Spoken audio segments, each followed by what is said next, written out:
Hey everyone, and welcome back to Vicky and Vince English Podcast. I'm Vicky, and today we're talking about something very specific. Not just speaking English, but speaking English in America. Hey friends, I'm Vince, and if you've ever felt confident in class, but nervous in real American conversations, this episode is for you. Before we start, quick reminder, if you enjoy calm, real English conversations that actually help you in real life, take a second to like this video, subscribe to the channel, and share it with someone who's learning English in the US. That small click really helps Vicky and Vince English podcast grow and reach more learners like you. All right, let's talk honestly. Why are you afraid to speak English in America? For most people, it's not grammar, it's not vocabulary, it's pressure. Pressure to sound fluent, pressure to sound confident, pressure to sound American enough. And here's something important. Americans are not expecting perfection from you, but your brain thinks they are. Exactly, your brain says, if I make a mistake, this is embarrassing. And that's when your heart beats faster, your hands feel tense, and your mind suddenly goes blank, that blank moment. That's not a language problem. That's a stress reaction. When you're nervous, your brain focuses on danger, not on vocabulary. And in America, conversations move fast, people interrupt, they speak casually, they shorten words, so you feel like you're behind. But here's the truth. Americans are used to accents. They're used to different speeds. They're used to diversity. In most cities, hearing different English is normal. The real fear is not your accent. It's self-judgment. When you speak and think, that sounded bad, you lose confidence immediately. But when you focus on communication, not perfection, everything changes. Let's imagine a real situation. You're at work, a colleague asks you something quickly. You don't catch everything. Instead of freezing, you can say, sorry, can you say that again? That is completely normal American English. Another useful phrase, I didn't catch that. Short, clear, confident. You don't need long explanations. Simple English sounds strong in America. Let's practice one together. Say it with us. Let me think for a second. That sentence buys you time. And time reduces stress. Another fear people have is small talk. Yes, small talk feels scary because it feels pointless. But in America, small talk is not about being interesting. It's about being friendly. You don't need deep opinions, you just need simple reactions. That's nice. Oh really? Yeah. I get that. Those short responses keep the conversation alive. Let's practice one more. Say, that makes sense. Simple, natural, real.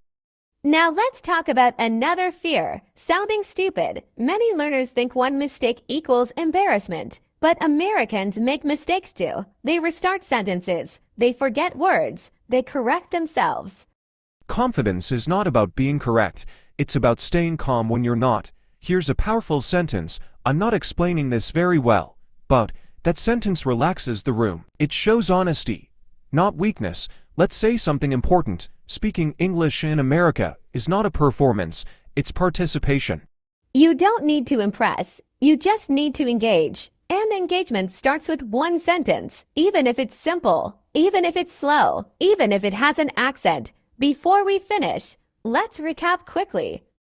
You're not afraid of English. You're afraid of judgment. Most of that judgment is coming from you. Americans care about clarity and confidence, not perfection. Simple phrases keep you in control. Small talk is about friendliness, not intelligence, and mistakes are normal. They are part of growth, not a sign that you should stop. Every confident speaker you admire made thousands of mistakes before sounding smooth. And here's something important about America specifically. People respect effort. They may not say it directly, but they notice when someone is trying. And when you speak, even imperfectly, you show courage. Silence feels safe in the moment, but silence doesn't build confidence. Experience builds confidence. Let's imagine something practical. You're at a coffee shop, you order something, and the barista asks a follow-up question. You don't fully understand. Instead of pretending you understood, you say, sorry. Could you repeat that? Nothing dramatic happens. They repeat it. You answer. And life continues. That small moment rewires your brain. Your brain learns, I survive. That's how fear slowly loses power. Now imagine a workplace conversation, a meeting. People talking fast, you don't understand one point. You say, "Can I clarify something?" That sentence sounds professional, it sounds confident, and it keeps you included. In American culture, asking questions is not weakness, it's engagement. Another thing we need to say clearly, you are allowed to have an accent. You are allowed to pause. You are allowed to think. Confidence is not speed. Confidence is steadiness. Sometimes learners think, if I sound like a native speaker, then I'll feel confident. But usually it works the opposite way. When you accept how you sound, you relax, and when you relax, you sound better. Let's practice a mindset sentence together. Say this quietly or out loud. My goal is communication, not perfection. That sentence shifts your focus. Another one, I'm improving every time I speak. That's true, even if it doesn't feel dramatic. Growth in language is invisible at first, but it's happening. Now let's talk about something deeper. Fear of speaking English in America is often connected to identity. You don't just want to be understood. You want to be respected, and respected people speak up. So every time you choose to speak, you're choosing visibility. And visibility can feel uncomfortable, but it's also powerful. You don't need to dominate conversations, you just need to participate. Participation builds belonging. And belonging builds confidence. Let's gently recap before we close. You're not afraid because your English is bad. You're afraid because you care. You care about how you sound.